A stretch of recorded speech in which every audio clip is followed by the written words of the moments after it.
Welcome back into NFL Sports. I'm your host, Noah Freeman Latzsch. Today we got former Georgia Bulldog and 2021 national champion Chase Harof joining us. Chase, thanks for being here. We're here to talk about your collegiate career. You guys accomplished a lot in the 2019 season, entering the SEC championship at 11-1, the number 4 ranked team in the country. Obviously met a very iconic LSU Tigers team that year in the SEC championship. What were the emotions like in the locker room after losing to Joe Burrow and that iconic LSU team? That LSU team was unreal. They were the hands down best college team that one we've ever played, and two probably to ever play. Right, and they did something that we have never experienced, in a sense that we were dominated, and that domination, believe it or not, led to so much greater things, that we wouldn't have accomplished if it didn't happen. That feeling, that urge, that anger that was felt after the game and that bus ride back to Athens. I wouldn't, recommend it for anyone, but I wouldn't trade it for anything either, in the sense that, it really opened our eyes to, look, this is what happened. This is what we can do to fix it. Ball's in your court. And a lot of changes came after the season as well. Obviously, the change of guard in the quarterback position, kind of from Jake Fromm to the Stetson Bennett, JT Daniels situation. How did you see the team changing in that 2020 season? Sure. And that's a really good question, in a sense that a lot happened, right? You've got your leader, right? The quarterback's always going to be categorized as the leader, and he's leaving. He's going to the league. Not to mention that you spent the entire offseason at home, doing meetings through Zoom, 100% accountability when it comes to workouts, in a sense that, you're on your own. You don't have a coach that's pushing you through these. You got to do it yourself.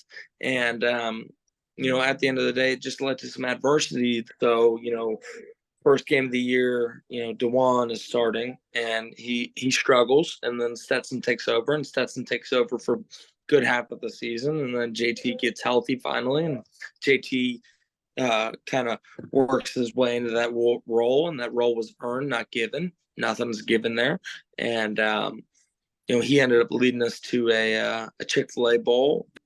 Yeah, it definitely seemed like almost a stepping stool that season for what was to come in the next year.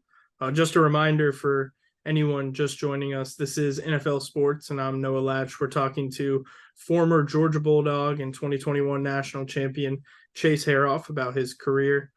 What was the energy on the team and in practice leading up to the 2021 SEC championship? Sure. And, that season we were just lights out, right? All guns firing at will. Everything was going right. We had this one goal in mind, and that was to have a perfect season, then to win a SEC championship, and then to go through the playoffs and eventually win a national championship. Well, the perfect regular season happened. We dominated, played lights out. Then we go into this SEC championship. Next thing you know, we get blown out, right? We thought that we could dominate that game just playing our game, when Alabama took it to the next level. But that ended up being a good thing, right? Because it's really tough to beat a team twice. But we had also not been hit in the mouth before. We had dominated every opponent, no questions asked. Hadn't really faced any adversity, and we had a really difficult bus ride back, very similar to the 2 years prior when we lost to LSU. Back to Athens, and there were some questions. They were like, "What are we going to do about it? What are you going to fix?" And thankfully, we were blessed with the opportunity to compete against Michigan in the Orange Bowl. Dominated that; they had no chance. And then after that, we had the opportunity to face the team that took the SEC championship from us. In the national championship, you guys entered halftime losing. What was the message in the locker room? We started off hot, and some plays didn't go our way. In a sense, some calls. We had a fumble that was returned for a touchdown that was called back, and that was a real big set the tone moment that unfortunately went in the opponent's favor. And never once did we lose hope that we were not going to finish the job. Right, that was the whole goal, was finish the job. We had some values that had just led up to that, and that was composure, that was toughness. And what are you going to do when you get hit in the mouth, and you got to react, right? And we've been hit in the mouth before. We got hit in the mouth against LSU, we didn't respond. We got hit in the mouth against Alabama in the SEC championship, and we didn't respond. Well, this was third time, and third time's a charm. And I'm just going to harp on it. It's really tough to beat a team twice, in a sense that you're willing to sacrifice anything to prevent that from happening again. And that message was, keep doing what you're doing, keep chopping, but at the end of the day, you got to step it up. Came back and absolutely punched him right back in the mouth in the second half. One moment that definitely sticks out to most Georgia Bulldog fans, and that's the Keely Ringo interception. What was that moment like for you watching it happen?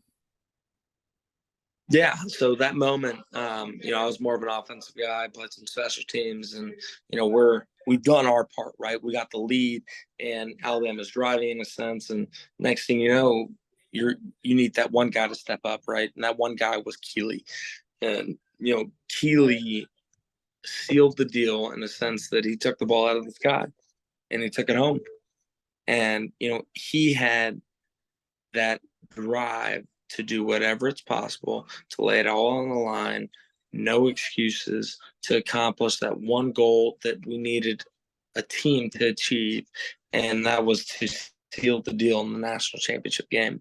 And that feeling when he crossed that the end zone was incredible. It was that feeling that everything that we've done has finally paid off, right? There was a lot of ups, there was a lot of downs, there were some in betweens, and all that adversity had finally paid dividends on the ultimate reward, which was the national championship. How was the celebration with the team after the game in Indianapolis? We had a hell of a time. We celebrated as brothers. We were all in the same place at the same time, and wouldn't trade that night for anything. Have been lucky to experience some really cool experiences, but that one stands out tenfold. So you lost the state championship in high school your senior year. You lost the national championship at Reinhardt and NAIA. You capped off your last football season with an NCAA Division I national championship. What did it mean to you to bring back a national title to Athens, first time since 1980? Sure. And, 40 plus years is a long time, right? These fans have been itching, they've been dying, they've been sacrificing everything for us. And, it was a feeling of responsibility, right? I had multiple opportunities to win a championship, and, I lost the state championship, like you said, I lost the national championship, like you said, and then I lost 2 SEC championships. So I was 0 for 4, and I was just itching. I was hungry. I was licking my chops in a sense that I was not going to let this opportunity pass itself. And the fact that these people have been waiting for X amount of years for this to happen, we were all on board, right? There was just nothing that could take that away from us. And we had a vision and we had a plan, and we were able to execute on it. So as a Bulldog fan and one of your personal friends, it was truly beautiful to watch it, my friend. I appreciate you joining us today. Chase Harof, former Georgia Bulldog, 2021 national champion. Thanks for having us on, man. And we'll be right back after the break with more coverage on the Notre Dame versus Ohio State game this weekend.